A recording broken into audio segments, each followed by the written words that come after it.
Dialogue on science, technology and innovation comes at a critical juncture. As we advance the target date for the MDGs, the Millennium Development Goals, we also shape a new global development agenda to follow 2015. The post-2015 agenda must address the big questions of our time. Controlling disease, mitigating natural and man-made disasters, and fostering sustainable cities. Science, technology and innovation are vital for crafting new approaches that are inclusive, rights-based, and founded on solid scientific grounds.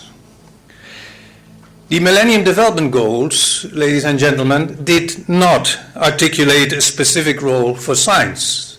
If you go through the document of that time, there is no specific references to a role for science. Now, let us avoid making the same mistake in the post-2015 development agenda.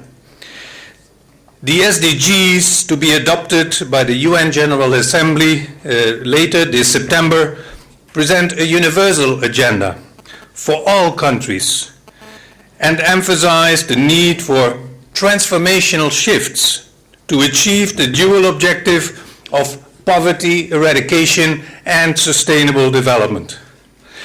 Now, such transformational shifts will be needed in quite a number of sectors, such as the energy sector, food production, water management, and others. A complicating factor is that these different shifts need to be made almost simultaneously. Further to the complexities in dealing with these transitions. It calls for strong science to inform policy and for strong policies for science. Ladies and gentlemen, in articulating Africa's common position on the post-2015 development agenda, heads of state and government of the African Union in 2014, as was outlined in the previous speech, identified science, technology and innovation as one of 6 main pillars for Africa's development. In doing so, they agreed on 4 main commitments. First, to enhance technological capacities for Africa's transformative agenda. Second, to build an enabling environment for innovation. Third, to increase support for research and development. And fourth, to optimally utilize space and geospatial technologies. Now, the AU position is clear. But is Africa ready for the transition from the MDGs to the new Sustainable Development Goals with all its challenges and opportunities? How well positioned are African countries in harnessing the opportunities presented by the post-2015 development agenda? How is science, technology and innovation positioned and mobilized to support this new agenda? What can Africa do to meet the demands for quality science and engineering education and capacity building? What strategies and actions are needed to articulate women's participation in science, engineering and technology? These pertinent questions require answers from all stakeholders. As the primary UN with a mandate in the sciences, UNESCO's role is to help member states answer these questions together. The high-level dialogue provides us with a unique opportunity to address these questions in the coming 2 days. Our position is clear. Science flourishes through dialogue and exchange in a climate of collaboration. Science cooperation lies at the heart of our efforts to build a more just, peaceful, and equitable world. The time now for African governments, experts, UNESCO and other partners to forge dynamic partnerships and synergies in developing strategic and long-term responses to the post-2015 agenda. Ladies and gentlemen, the period between the 60s and the 90s of the last century saw the emergence of the Asian tigers, where steep economic growth was triggered, amongst others, dedicated and targeted investments in science, technology, and innovation. I believe it is high time we unleash the science by investing in science, technology, and innovation with the aim to eradicate poverty and to push natural resources of this continent higher up the chain, and as such generating economic growth, jobs, and prosperity for all Africans. We look forward to a new dawn of this development, and by we will that transformational change, economic empowerment with shared prosperity for all, and peace and sustainable development will characterize Africa's further development towards the future we want for all people in Africa.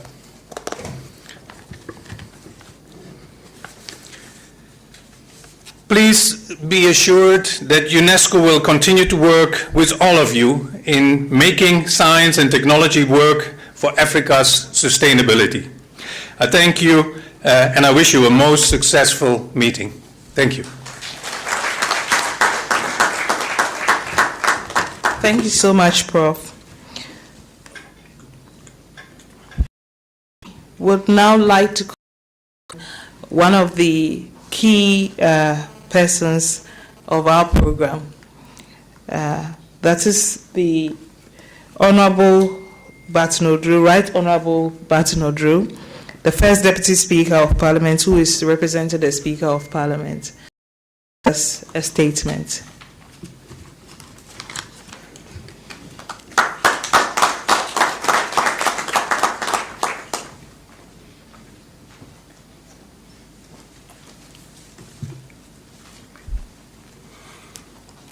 Thank you very much.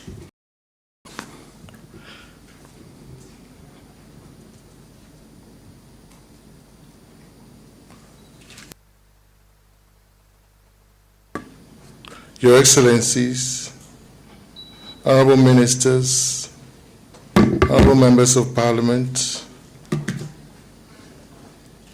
ladies and gentlemen, it is my pleasure. And before I proceed, this is a speech of the Right Honourable Speaker, which I'm only presenting to you.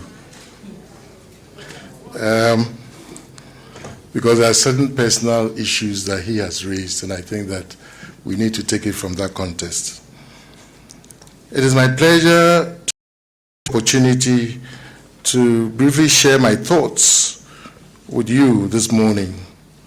I must say that the invitation to be part of this meeting was one I could not refuse, but to honor, due to the uniqueness of this workshop as the African Legislature and Executive are together to discuss science, technology, and innovation issues necessary for the post-2015 Sustainable Development Goals. Distinguished ladies and gentlemen, let me first of all thank the organizers of this forum for the excellent choice of topics programmed for dialogue, which I believe will stimulate some fertilization of ideas from participants who have traveled far and near to be part of this program. Having regard to the fact that His Excellency the Vice President of the Republic of Ghana will deliver the keynote address on this all-important subject, I would like to limit myself or my contribution to the areas within the boundaries of my comfort zone, that is the legislature. All over the world, committees of parliament constitute the fulcrum of the exercise of legislative oversight.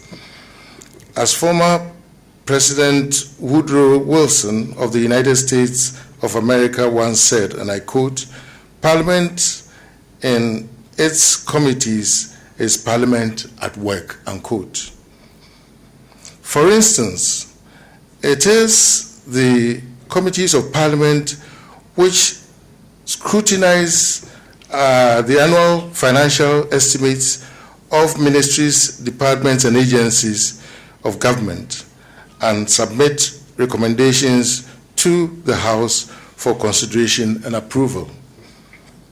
Distinguished ladies and gentlemen, indeed, when I received the invitation to make a statement at this forum, I decided to take a cursory glance at a number of official reports of Parliament and specifically in respect of reports of the Parliamentary Committees on Environment or the Parliamentary Committee on Environment, Science and Technology pertaining to the annual financial statements or estimates of the Ministry of Environment and Science, Technology and Innovation.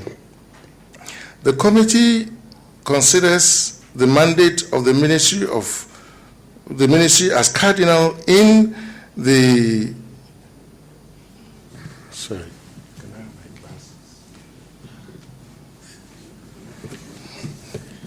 I'm sorry, my eyes are failing me, so.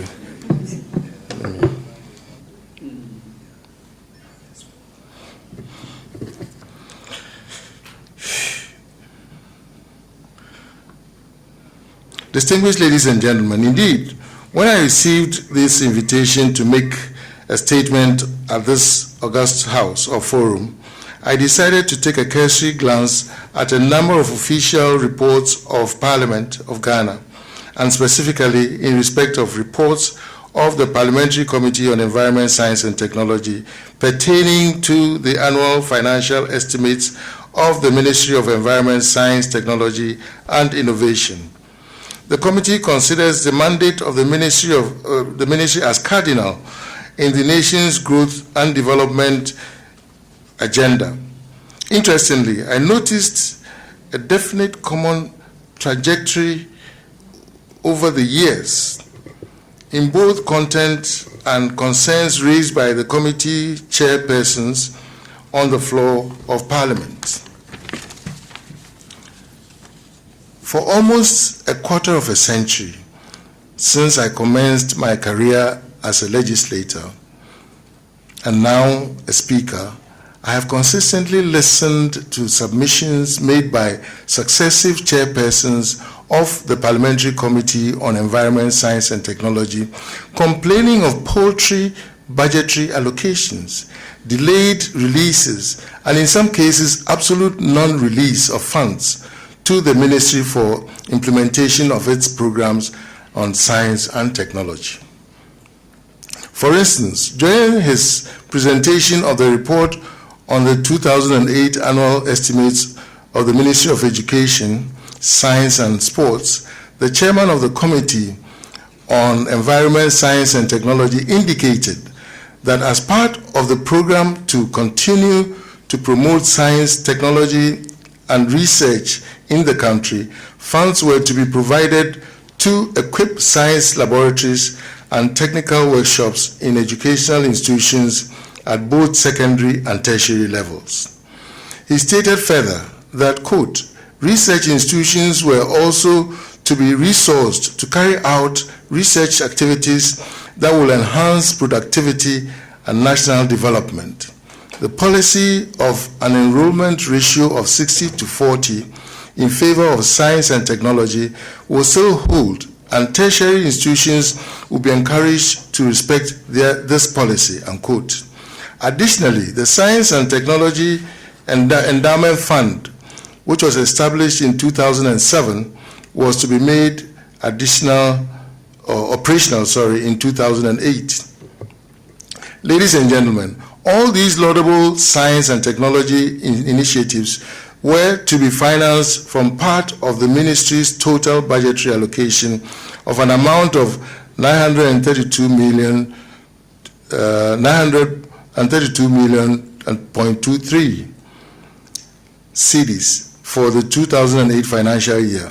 Surprisingly, a meager figure of 31.59 million Ghana cedis, representing an insignificant 3.3% of the total budgetary allocation to the ministry, was to be used to finance the science and technology related activities.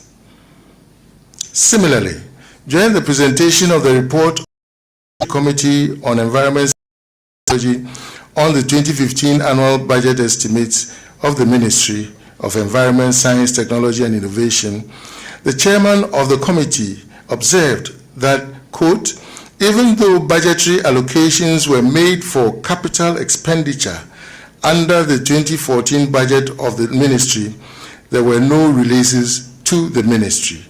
As a result, the ministry was unable to realize most of its stated outlook under capital expenditure for the 2014 financial year.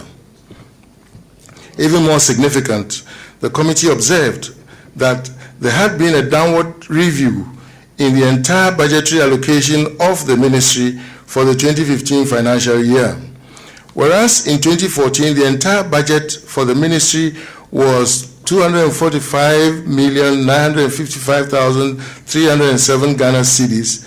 In 2015 financial year, the ministry's allocation dropped to 243,399,833.00, representing a reduction by 2,555,474.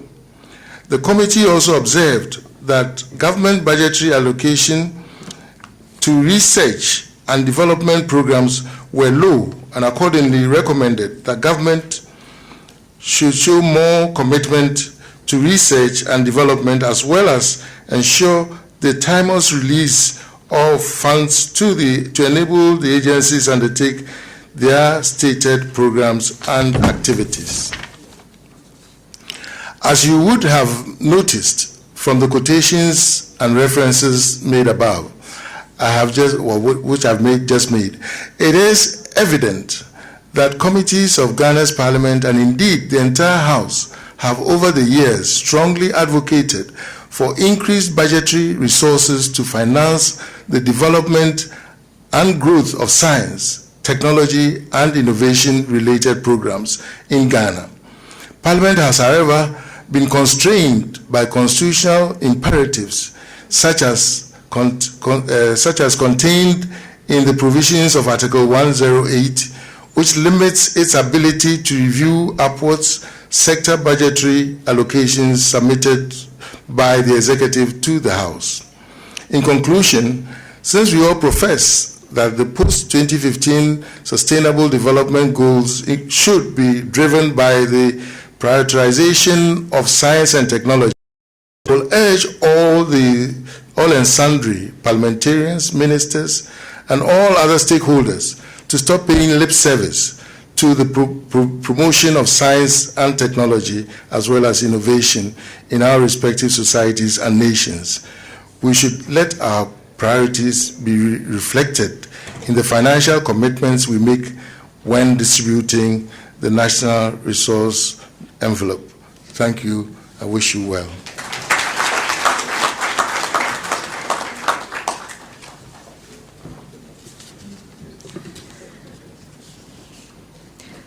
I'm with all smiles because I know what he's talking about. Right, Honorable Batidodro, thank you so much for this one. I think you were speaking for the ministry. So with Emisata, Kwesi Misata, being read by the Minister of State. But before, Honorable, you read your speech, we will have a short cultural. Yes.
You to this event.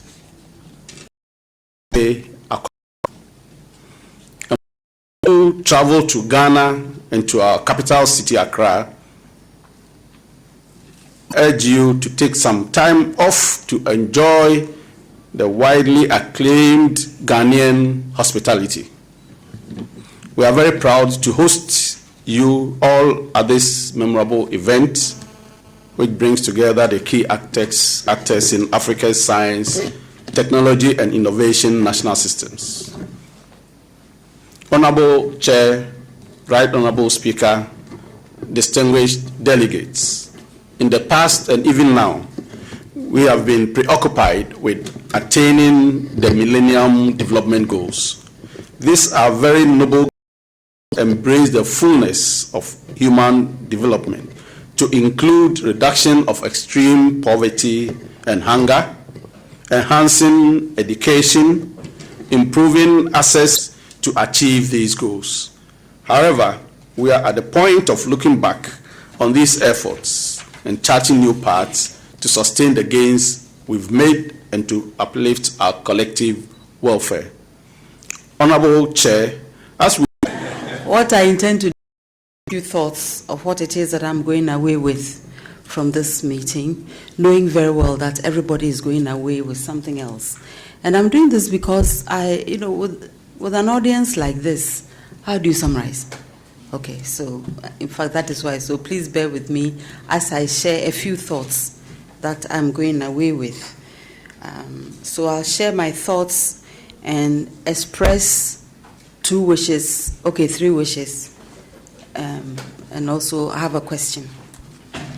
So some of my thoughts are as follows, that we all root our efforts in science and technology in outcomes that impact. And we can impact many areas, including ending poverty in very specific, tangible ways, in measurable ways. I'm hoping we are not coming back here 2030, whatever generation takes over, also to complain. We should see progress.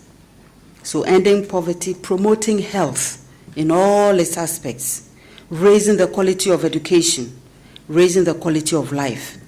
And I would like to add also raising the quality of our confidence as Africans that we can take our own destiny into our own hands. The second point is that I'm going away with is that science flourishes in dialogue, that it is better served in a language people understand. And therefore, the issue of language is critical to science and technology.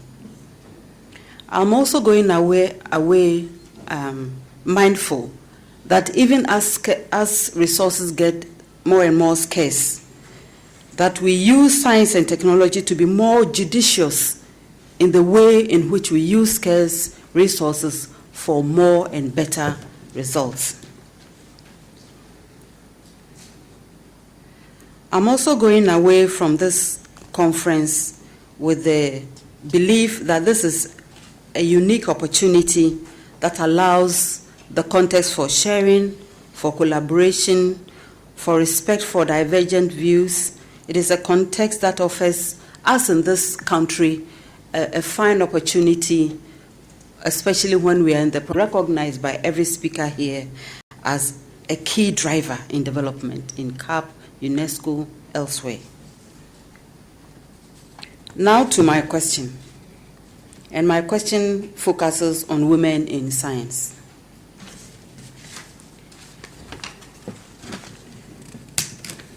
And I refer here to the paucity of women in science, which is very worrying. And so many interventions have been raised, like the STME I talked about, prioritizing women in scholarships and opportunities, and creating all manners, even affirmative action and so on, to raise the number of women in science. But I would like to submit that women are already in science. Insofar as they are in food production, insofar as they are in food processing, they are in science. Insofar as they are in the delivery of new things, they are in science. And really, they create their own technology to make this happen. We are learning that science is universal, technology is the application of science. And these women create their own technologies. And I'm referring to those who are processing corn into beer, nuts into oil. The market, the food areas, they are dominated by women. And I want to ask, where are they when we talk about science and technology? How do we factor what it is that they are doing into scaling it up? How are we ensuring that in the march towards progress or novelty or modernity, we are not vicariously tying ourselves up into more costs of applying technologies we have not created? These are my questions. Women are already in business, and it is to apply science. It is in business that you apply mathematics. Our markets are filled with women, some of which have not even been to school. They're doing well in math and science. So how come that when we go to the formal sectors, we don't find them? That is my question. And now to my wish. I'm hoping that the next generation will come here with results. They will come here with encouragement. They will come with what it is that they have done that we can grow. We have something we can grow. We need to identify that, and I urge this meeting to do that. My wish is that we reduce our list of complaints and replace that, we put in that space innovative ways of moving forward. And my final wish to all of us here, especially to our guests who are coming from outside the country, those coming for the first time, please come back again. Those who are coming again, please continue to do so. And my wish is that you leave Ghana happier than you came, and that you leave our environment also cleaner than you found it. I wish you all a very good conference.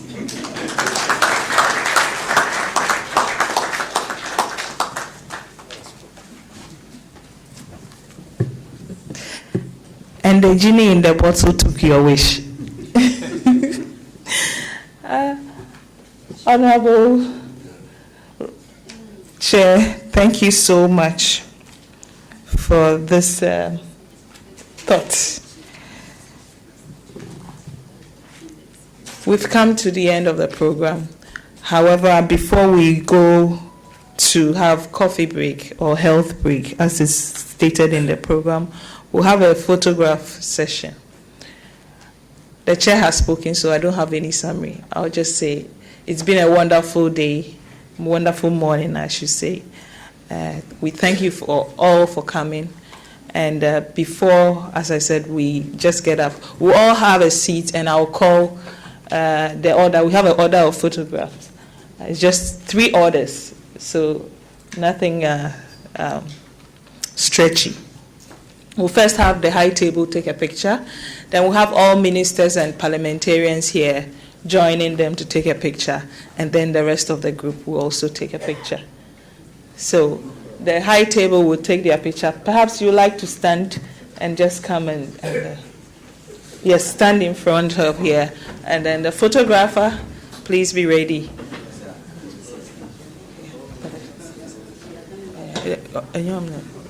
Photographer. Yeah.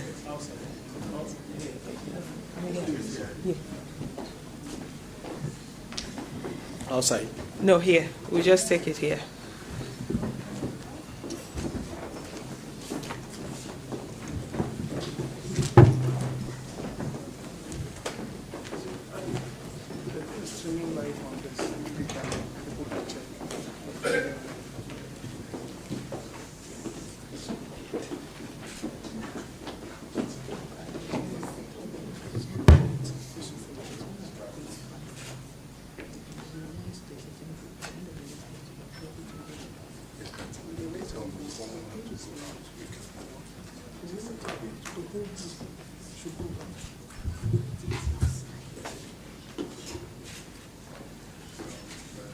Yes, the ministers and parliamentarians, can you please join?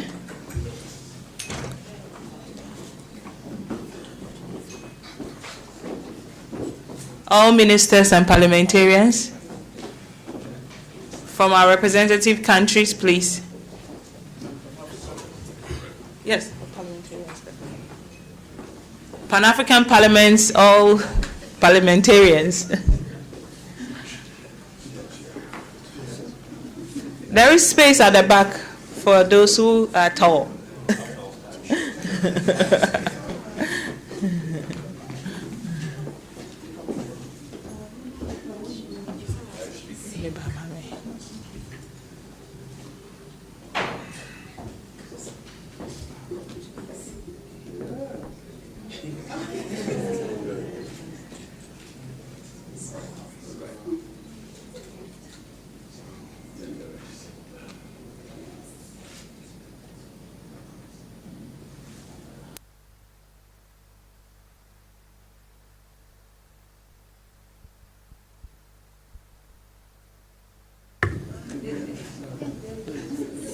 The space. Okay, so if and go out, honorables. Okay.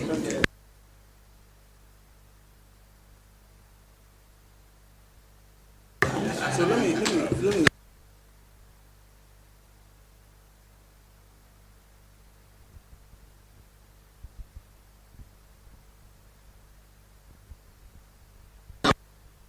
Yeah, picture taking is outside. Please, all others, and then we will go for a health break, which is at the Dragon.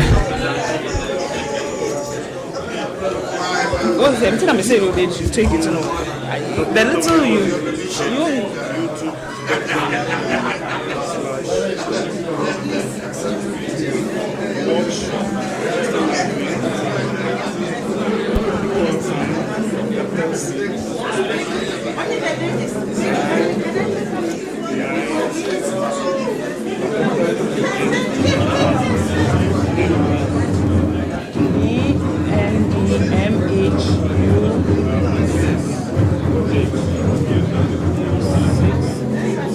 Okay.